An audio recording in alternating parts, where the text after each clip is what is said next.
from HeyGrillHey.com and welcome to my backyard. Happy to have you here. Today we are conducting a brisket experiment. I'm going to be smoking a hot and fast brisket on our drum smoker. I have never done a hot and fast brisket before, despite hearing about it many times. So I hope you'll join me on today's backyard test kitchen adventure.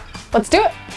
We're starting today with a trimmed brisket because we just filmed a video on how to trim a brisket, and I will show you step by step how to get this done. But I do have other articles and a million ways to trim a brisket, but let's walk you through what this one looks like, okay? It started at 17.5 pounds, probably trimmed off a couple pounds in fat and excess. I've got the fat cap down to 1/4 inch, and most importantly here that I would like you to see, come in, is we have actually trimmed the fat in between the point and the flat, so we don't have those big chunks of fat. I think this is gonna give us a more aerodynamic brisket. I think it's gonna fit better on the drum cooker. So that's how we're starting today. Get yours to the same point and then follow along. I think one of the most important things you can do for a brisket, if you would like to develop a beautiful bark, is a mustard slather. And the jury is out a little bit on this one as to people whether they love it or they hate it, but I've cooked a lot of briskets, and I've cooked a lot of briskets with a lot of really great brisket cookers, and my favorite briskets that I've eaten and made have been done with a brisket slather, a mustard slather. So we are definitely slathering with mustard today. I think the moisture on the outside coupled with the acidity will really help in a hot and fast barbecue environment. If you hate mustard, I guess you could skip this and just go straight for like a vinegar rub, like an apple cider vinegar, I think would be a great binder as well. But truly, you're not gonna taste the mustard. It's gonna really like cook away and you're not gonna get any mustard flavor. It's not like if you just put mustard straight on a sandwich or on a hot dog. I think I love doing briskets because it's always a little bit like you get to play with your food. Okay, next up is our seasoning. I'm gonna be using my signature beef seasoning, NBBQA 2020 beef seasoning of the year. First place, it's delicious. I'm happy to brag about it on my own because I think it's good, but it really did win an award this year from the NBBQA because it's awesome. Salt, pepper-based rub. You can use your favorite brisket rub, obviously. Or if you don't have a favorite brisket rub, you can just go equal parts coarse salt, coarse black pepper, and garlic powder, and that is also an absolutely delicious brisket rub. Now I'm not going any sugar in this rub. Because I'm cooking it hot and fast, our smoker is gonna be rolling between 275 and 300 degrees the whole time. The burn point of sugar is actually about 275, and so I don't want to caramelize or burn the sugars in a sugary brisket rub at that higher temperature, so I'm going with a salt and pepper only based rub. This has no sugar in it. All right, now here's the Susie signature move, is the sprinkle and slap, okay? So you hold your seasoning up, sprinkle, sprinkle, sprinkle, and then use your hand that you just rubbed with that mustard and you slap it in. I don't like a rub to be rubbed. I like a rub to be slapped. I think this presses it into the meat and it gives you kind of this raised and bumpy texture on the surface of your meat, which is gonna grab more of that smoke and give you a better bark. I'm also gonna lightly get some of my seasoning inside. I'm not gonna slather inside because it won't really do what we want it to do with the bark development, because there's not gonna be a bark developing on this interior portion, but this is an opportunity for us to add a little bit of extra flavor in there. All right, happy with that, flip it over, repeat on the top.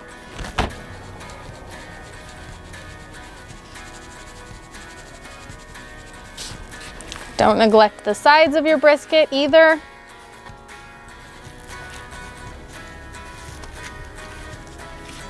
I just like to tip them up and give them a little what, you know?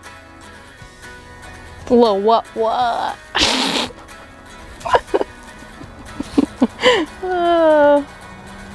I got a lot of sleep last night. I feel so good today. Slap, slap, slap. Happy with how this is seasoned. Now I go directly from the fridge trim season right on the smoker. I don't wrap it up. I don't let it sit overnight. I just pop it on there. It's early enough in the morning. Fingers crossed, we're gonna have brisket by dinner. Otherwise my kids are gonna be sad because I told them we were having brisket today. So here's our hot and fast brisket experiment. Again, this is running 275. We've got our drum smoker. We have oak and cherry because that is my absolute favorite wood brisket combo.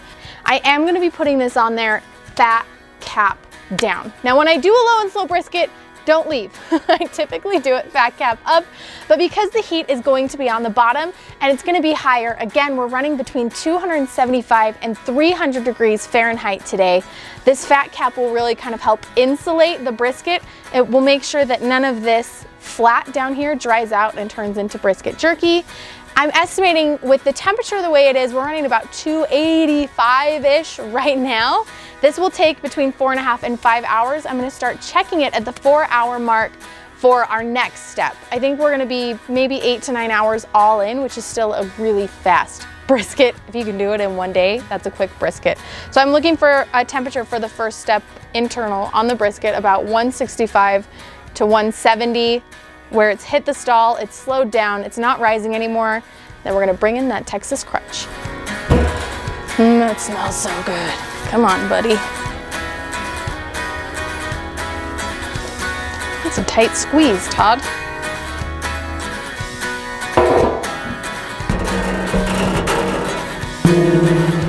That's nice. Brisket's on. I'm gonna go make some breakfast. I got the thermometer probe in there, keeping an eye on our temps, and again, we're looking for about 165 to 170. Start testing that bark and see if it's ready to wrap. Incredible. We are just about 3.5 hours into this brisket cook, and our thermometer alerted me that my brisket is at 168. Now that went faster than I thought it would. Our smoker's been rolling at about 285 to 295, so a little bit hotter than the 275 that I initially was shooting for, but that's why we have thermometers. We can keep an eye on things, and I got to go in and make the kids breakfast and do their whole school, and now it's time to wrap a brisket. So let's crack the lid, see what it looks like, and see if I'm happy with the bark and the way that it's set up so that I can get it wrapped and back on.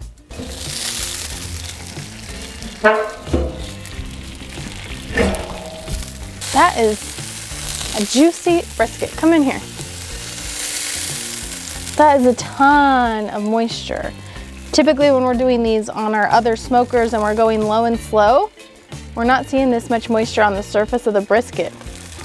I'm interested to see how this bark turns out on a hot and fast brisket. I've never seen one that moist before. So we've got pretty even temps across our whole brisket from the flat to the point right in between 160 and 165.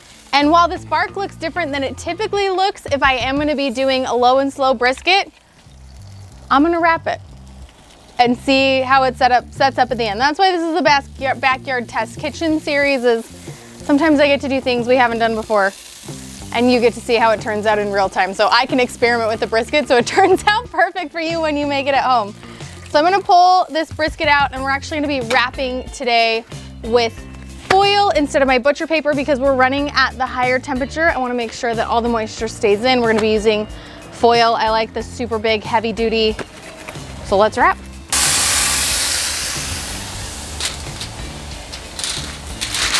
Oh my goodness, that's a big brisket.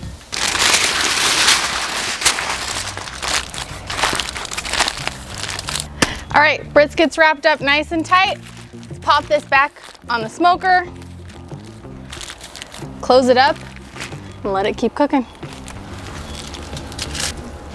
Think it's gonna work? I think it's gonna work. Normally I would say we're looking at like 3 to 4 more hours, but judging by how fast the first section went, I'm gonna start checking it in 2, just so that I can stay ahead of it and it doesn't overcook on me. But being at 165 and the temp running, I don't know, we'll just see how long it takes. So we were in the middle of filming a beautiful stuffed flank steak video for you guys, and we got the beep, beep, beepity beeps that our brisket is about there. So I don't want to overcook it, so we stopped down so that we could check temps on our brisket. We have one probe right here, but I also have my instant read, and I'm just gonna give this a feel for tenderness. But I'm also gonna look at temperature. Oh, that's juicy. Sprung a leak. It's fine. Go put it in it so we go get a thing? No, it's okay. So I got my thermometer probe and I'm reading different portions. My point right now is feeling pretty stiff. Even though it's reading 204, it's not the tenderness that I typically expect from a brisket at that temp. And every brisket's a little bit different. That's why time and, you know, texture, I feel like, is a little bit more important than necessarily just sticking a thermometer in and saying, oh, it's at temp, it's done. Because this one still feels a little bit tough. Our flat right here is at 200 degrees. So I'm gonna call this one not yet, not done yet. I'm gonna close it back up, pop the lid on, and let it go for a little bit longer. This might just be one of those briskets that needs a little bit more time. Brisket's been on for another 20 minutes or so, maybe 30. We finished filming our flank steak video, so that's good news. And I wanted to come back in and check on our brisket. I can already tell you it is feeling way better than it did the first time, much more tender. Oh yeah, that probe's sliding in and out just the way that I want it to. The probe is sliding in and out just the way that I want it to. It feels so much better than the first time.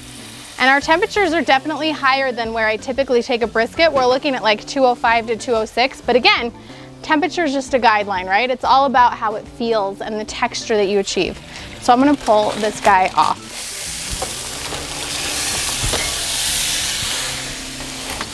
Put it on a cookie sheet, maybe put some towels on top of it, and I'm gonna let this rest for the next hour. The resting step for any brisket is crucial, but I think it'll be especially important for a hot and fast brisket because it rose in temperature so quickly. I mean, 9:45, right now it is 2:55. So that is a really fast brisket cook. 9:45, 10, 11, 12, 1, 2, 5 hours? Did we just do a brisket in 5 hours, Todd? That was a freaking fast brisket. It's up to temp. So now we get to see after it rests if it's up to snuff. Hopefully it is tender, it is juicy, and it has a nice, beautiful bark. We'll see.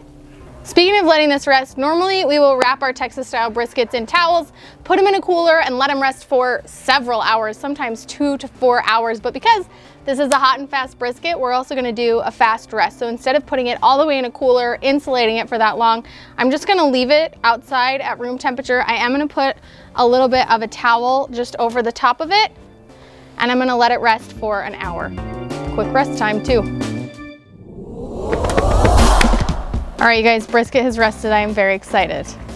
I'm skeptical but excited because I love me a low and slow brisket. So this hot and fast is very much a variation and a sharp veer left from what we typically do. So let's see what happens. You guys are on this journey with me. Here's the reveal. I'm already seeing that this is not the bark that we typically get with our low and slow Texas style brisket. That doesn't mean I'm hating on it yet, just my initial observation. Bummer, I like bark. I like bark too, so this is kind of like a on bark. Definitely looks a little bit better on the top where we cooked it fat side down. I think the heat on top gave us a little bit more what we're accustomed to in the color up here. And maybe that's a note for us for next time. Next time, maybe we flip it so we get a little bit more of that direct heat on the bottom and a little bit more of the bark. Where to start, Todd? Here's where I'm gonna start.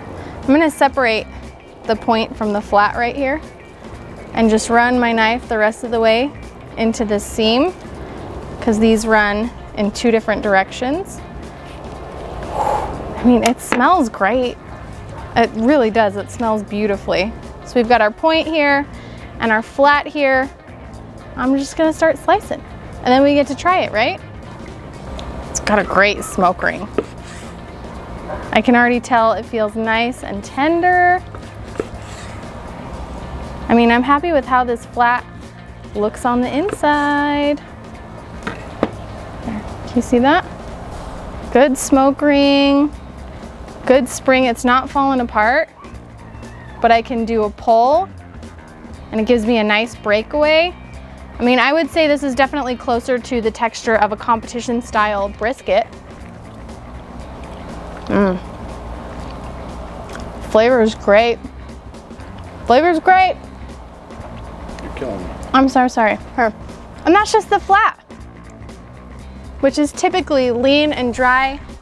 Oh, that's good. It's very delicious. I was gonna slice it and make it pretty and then taste it, but oops. Okay. The real test, I think, for us, Todd, is gonna be this point, because I know you and I both love the point the most. That is a long piece. I might like cut this guy in half and then get to it. Come here, come get one of these little, I mean, I can't even call these burn ends because they're not really barky, but.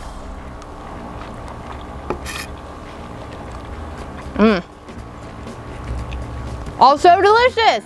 I'm not sad about this. It's a different style, but it's This good. is a different style. I'm gonna tell you right now, if you have in the past followed my Texas style brisket recipe by chance, these are not similar briskets. It's a completely different flavor profile. Even though we're using the exact same cut of meat, the exact same seasoning, it's a very different flavor profile. And I think the reason for that is the cooking method. And you know, it's almost more like steaky, I would say, because it gives you that higher temperature roast. But if you're short on time, you want to do yourself a brisket in 6 hours, have great flavor, I think this is a worthwhile experiment for sure. I'm going to continue slicing this and show you guys real quick how I plate it up. But dang, I'm not sad. This is going to be a good dinner.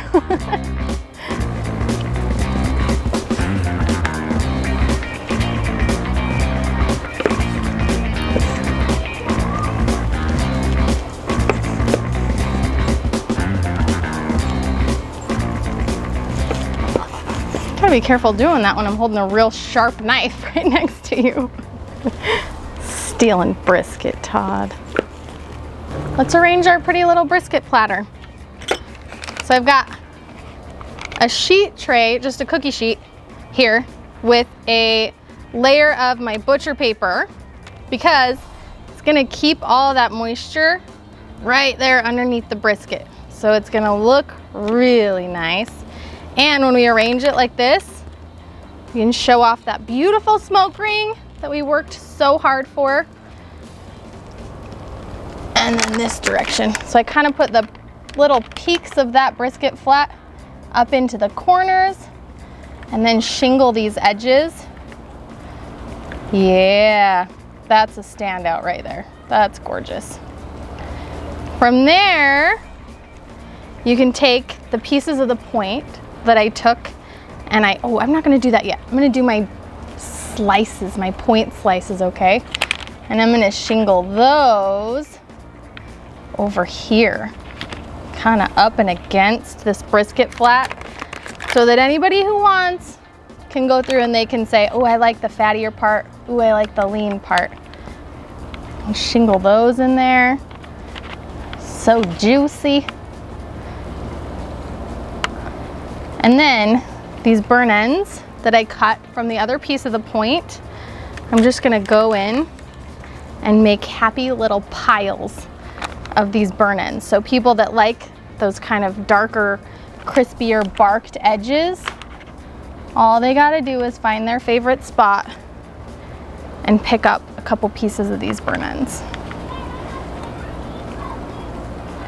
Yum! I've also got some onions here that I've just thinly sliced.